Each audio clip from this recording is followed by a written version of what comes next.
The Poem of the Man God, the third year of the public life. Chapter 451. At Hippo, love for the poor, cure of an old slave.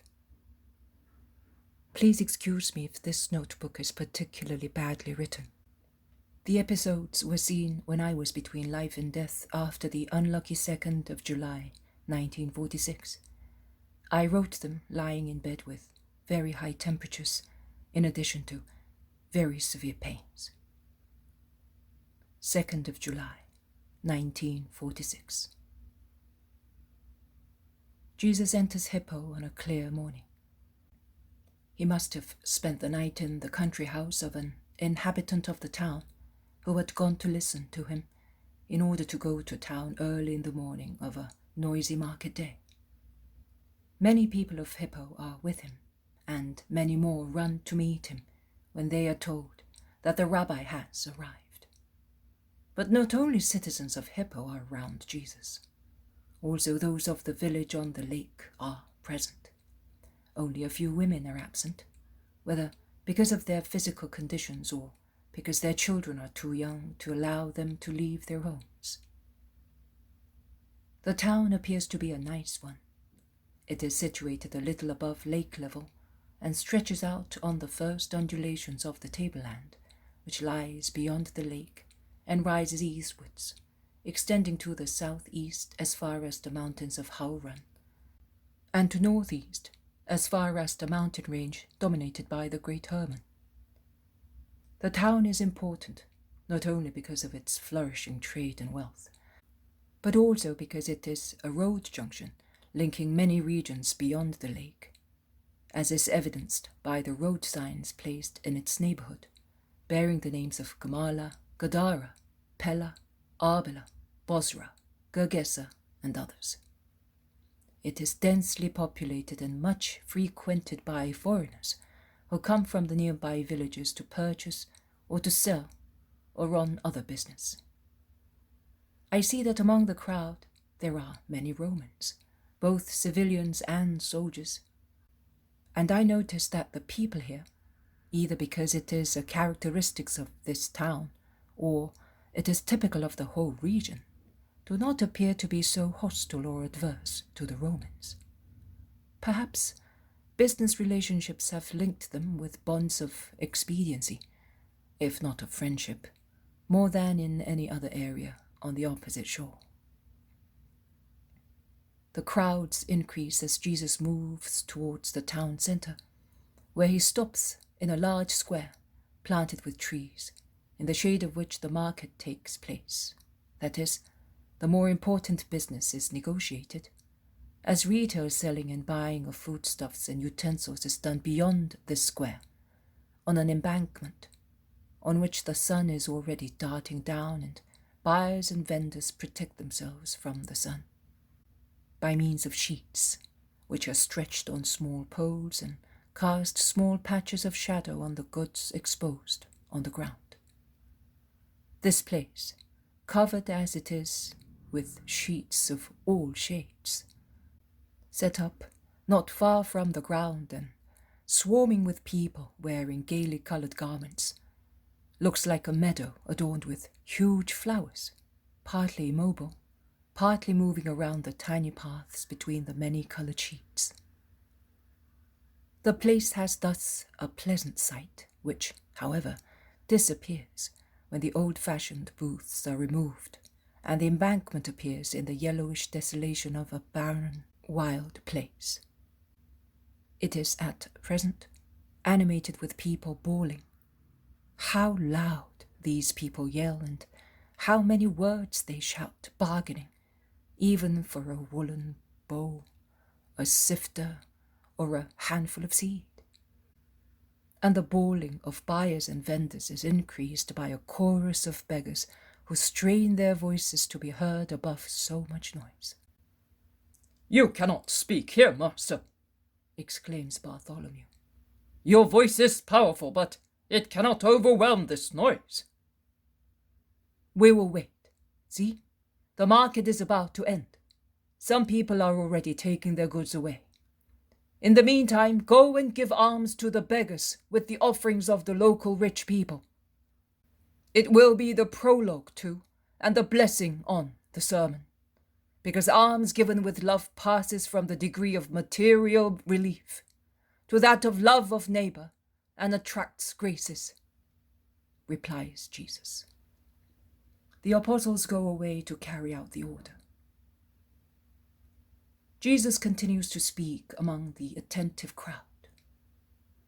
The town is rich and flourishing, at least this part of it. I see you wear beautiful, clean garments, and you look well fed. Everything tells me that you do not suffer poverty. I would now like to ask you whether those people who are complaining over there are from Hippo, or are occasional beggars who have come here from other villages to have relief. Be sincere. Well, we will tell you. Although your words already sound like a reproach, some are foreigners. Most of them are from Hippo. And is there no work for them? I see that you are building many houses here, and there should be work for everybody. It is mostly the Romans who engage workers. Mostly. You are right, because I have seen also some of the local people supervise jobs, and I have noticed that many of them have engaged foreigners. Why not help your fellow citizens first? Because it is difficult to work here, because, particularly some years ago, before the Romans built good roads, it was a hard task to bring big rocks here and open new roads. And many were taken ill or became crippled, and they are now beggars because they are no longer fit to work. But you enjoy the work they did. Certainly, master. See how beautiful and comfortable the town is, with plenty water and deep cisterns and beautiful roads which connect this town with other rich ones. See what solid constructions. See how many laboratories. See. I see everything. And you were helped to build these things by those who now, in a mournful voice, ask you to give them a piece of bread. You say that you were. Well then, if you now enjoy what they helped you to possess, why do you not give them a tiny bit of enjoyment? Some bread, without them asking for it. A bed, so that they may not be compelled to share dens with wild animals. Some assistance for their diseases, which, if cured, would no longer prevent them from still being able to do something, instead of losing heart in forced, mortifying idleness. How can you sit happily at meals, sharing with joy plentiful food with your smiling children, knowing that, not far from you, some of your brothers are hungry? How can you go and rest in a well-protected bed when you are aware that outside in the night there are men who have no beds and can get no rest?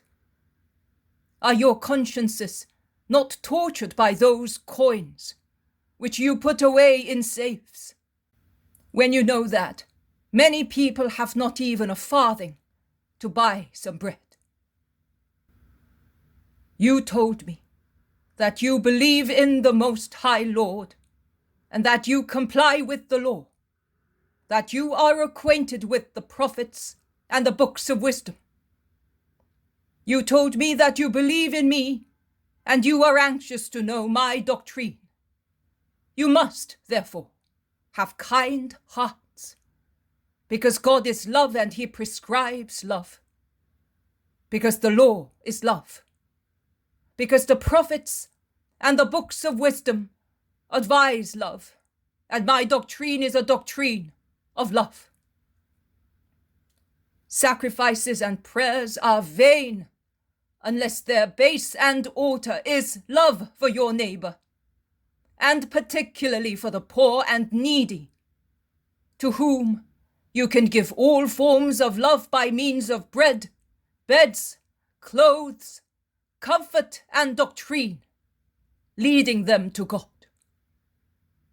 Poverty, by disheartening people, causes spirits to lose that faith in providence, which is beneficial to resist the trials of life.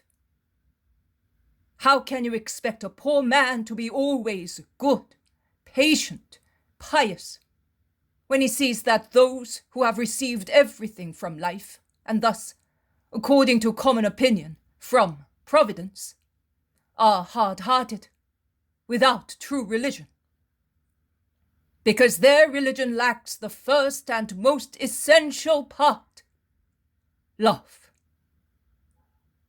They are without patience, and although they have everything, they cannot even tolerate the entreaties of a starving man. At times, they curse God and you. But who induces them to such sin? Do you ever consider, O rich citizens of a rich town, that your duty is great, that is, to lead poor wretches to wisdom through your own behavior? I have heard some of you say to me, "We would all like to be your disciples in order to preach you." I say to you all, you can do so. Those who come here timidly and are shy because of their ragged clothes, with emaciated faces, are the ones who are awaiting the gospel, which is given above all for the poor, that they may have a supernatural comfort in the hope of a glorious life after the reality of their present sad life. You can practice this doctrine of mine with less material fatigue, but with greater spiritual difficulty, because riches are dangerous to holiness and justice. They can do so with all kinds of difficulties. The lack of bread, insufficient garments, their being homeless, urge these people to ask themselves, how can I believe that God is my Father when I do not have what the birds of the air possess? How can the hardness of neighbors make them believe that they must love one another like brothers? It is your duty to assure them that God is a Father, and through your active love, that you are their brothers. Providence does exist, and you, the rich people of the world, are its ministers. The fact that you are its means is to be considered by you as the greatest honor granted to you by God, and as the only way to make dangerous riches holy. And behave as if in each of them you saw me. I am in them. I wanted to be poor and persecuted, to be like them, and so that the remembrance of the Christ, poor and persecuted, may last throughout centuries, casting a supernatural light on those who are poor and persecuted like the Christ. A light that would make you love them as if they were myself. I am, in fact, in the beggar who has been given food, a drink, clothes, lodgings. I am in the orphan who has been taken in out of love, in the widow who has been assisted, in the pilgrim who has been given hospitality, in the patient who is cured. And I am in the afflicted who are comforted, in the doubtful who are assured, in the ignorant who are instructed. I am wherever love is received, and anything done to a brother who is poor in material or spiritual means is done to me. Because I am the poor one, the afflicted one, the man of sorrows. And I am thus, in order to give wealth, joy, supernatural love to all men who, many a time, they do not know, but it is so, are rich and joyful, only apparently, and are all poor in true riches and joys, because they are without grace through the original sin which deprives them of it. You know that without redemption there is no grace. Without grace, there is no joy or life. And to give you grace and life, I did not want to be born a king or a mighty man, but I chose to be poor, a common, humble man, because crown, throne, power are nothing to him who comes from heaven to lead souls to heaven. Whereas the all-important thing is the example which your true master must set in order to give strength to his doctrine. Because the majority of people are poor and unhappy, whereas the powerful and happy are few. Because goodness is pity. That is why I came, and the Lord anointed his Christ, that I may announce the gospel to meek people and cure those who are broken-hearted, that I may preach freedom to slaves, release to prisoners, that I may console those who weep, and put on the children of God, the children who know how to remain such, both in joy and in sorrow. Their diadem, the robe of justice, and transform them from wild plants into trees of the Lord, into his champions and his glory. I am completely devoted to everybody, and I want everybody with me in the kingdom of heaven. It is open to everybody, providing one lives in justice. Justice is in the practice of the law and in the exercise of love. One does not enter that kingdom by right of wealth, but by heroism in holiness. He who wants to enter it should follow me and do what I do. He should love God above everything and his neighbor as I love him. He should not curse the Lord. He should observe holy days and honor his parents. He should not raise a violent hand on his fellow man. He should not commit adultery or rob his neighbor in any way, or give false testimony, or wish what he does not have and other people possess. But he should be sanctified with his destiny, always considering it a fleeting state, a way and means to conquer a better and eternal fate. He should love the poor, the afflicted, the least on the earth, orphans, widows, and he should not practice usury.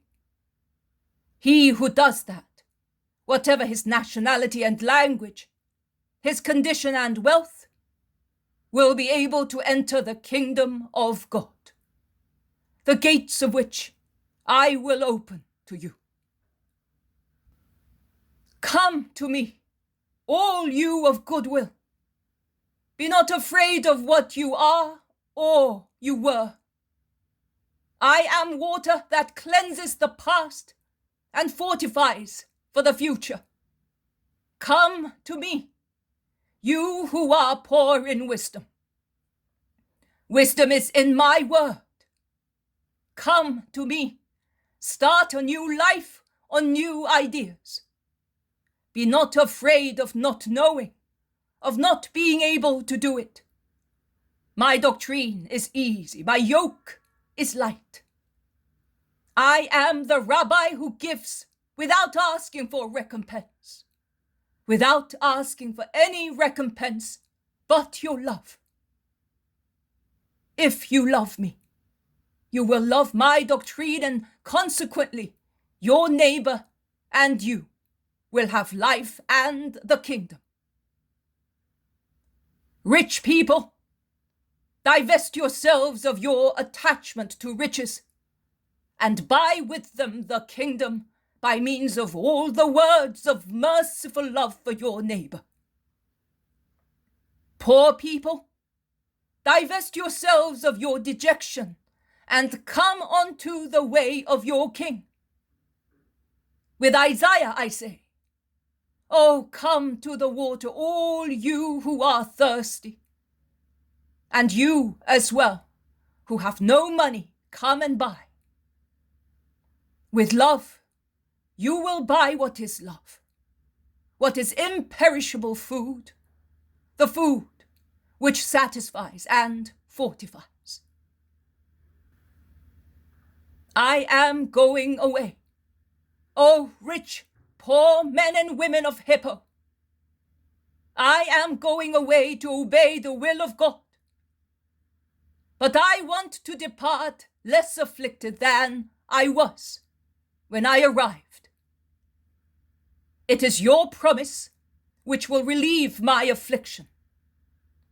For the welfare of you rich people, for the welfare of this town of yours, be and promise to be merciful towards the least amongst you in future. Everything is beautiful here, but as a dark, stormy cloud frightens even the most beautiful town, so the hardness of your hearts is an impending danger here. Like a shadow which causes beauty to fade away. Remove your hardness, and you will be blessed. Remember, God promised not to destroy Sodom if 10 just people were found in it. You do not know the future. I do. And I solemnly tell you that it is more laden with punishments than a summer cloud is with hail. Save your town with your justice and your mercy. Will you do that? We will, Lord, in your name.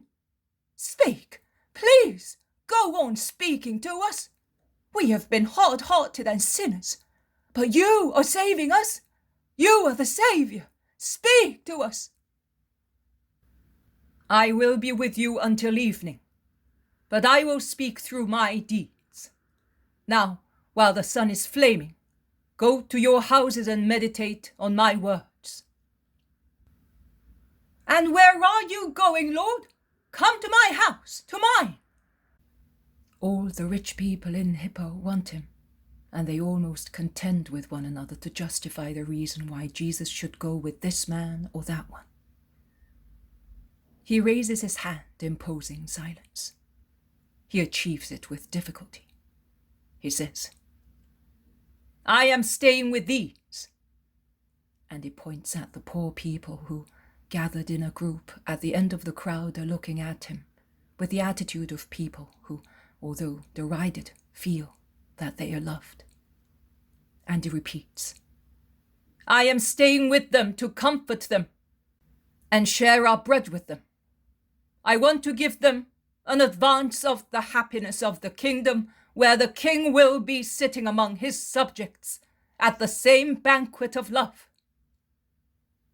And in the meantime, as their faith is written on their faces and in their hearts, I say to them, let it be done to you what your hearts desire, and may your bodies and souls rejoice in the first cure of your health, which the Savior grants you. The poor people must number fully 100. At least 2/3 of them are suffering from physical disability, or are blind, or clearly ill. The other third are children begging on behalf of their widow mothers or of their grandparents. Well, it is wonderful to see deformed arms, dislocated hips, misshapen backs, lifeless eyes, exhausted people dragging themselves along, all kinds of diseases and misfortunes, contracted through labor accidents or excess of fatigue and privations, be restored to normal, healthy state, thus allowing the poor wretches to begin to live once again and feel that they are in a position to look after themselves. Their cries fill the large square and resound in it. A Roman elbows his way through the delirious crowd and reaches Jesus while he, with as much difficulty, is going towards the poor people who have just been cured and are blessing him from where they are standing, as it is impossible for them to squeeze through the compact mass of people. Hail, Rabbi of Israel! What you have done, is it only for the members of your people? No, man, neither what I have done, nor what I have said. My power is universal, because my love is universal, and my doctrine is universal, because there are no limitations of castes, religions, or nations for it. The kingdom of heaven is for all mankind who can believe in the true God, and I am here for those who can believe in the power of the true God. I am a pagan, but I believe that you are a God. I have a slave who is dear to me, an old slave who has followed me since I was a little boy. Paralysis is now killing him slowly and with great pain, but he is a slave, and perhaps you. I solemnly tell you that I know only one slavery which disgusts me, the slavery of sin, and of obstinate sin.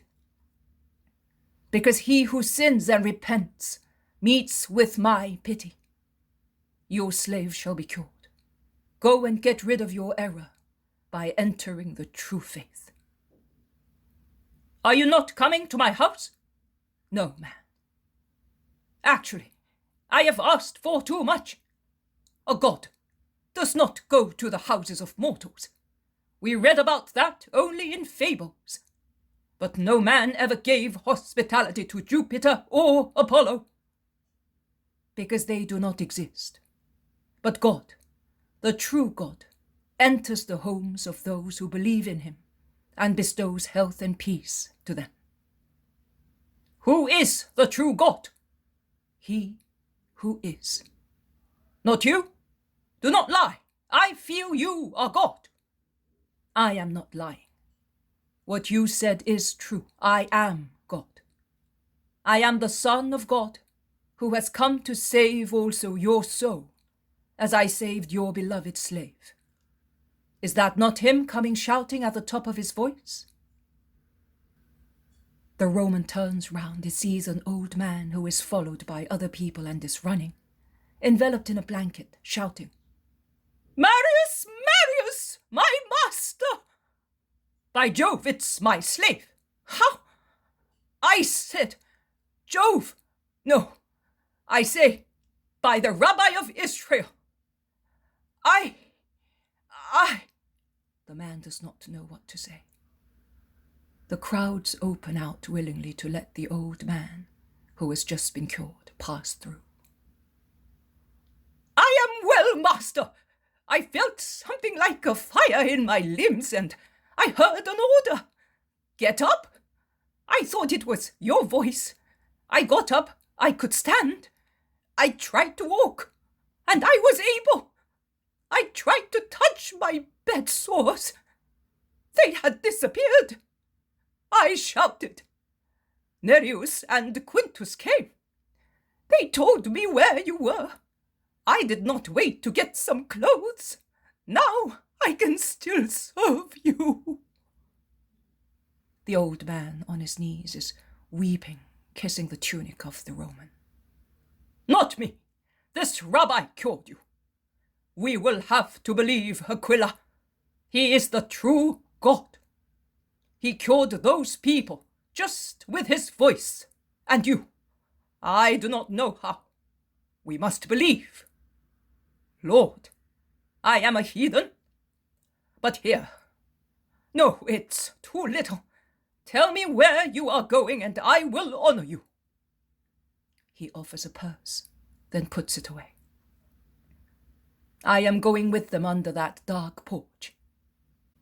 I will send you an offering for them. Hail, Rabbi! I will tell those who do not believe. Goodbye. I will wait for you on the ways of God. The Roman goes away with his slaves.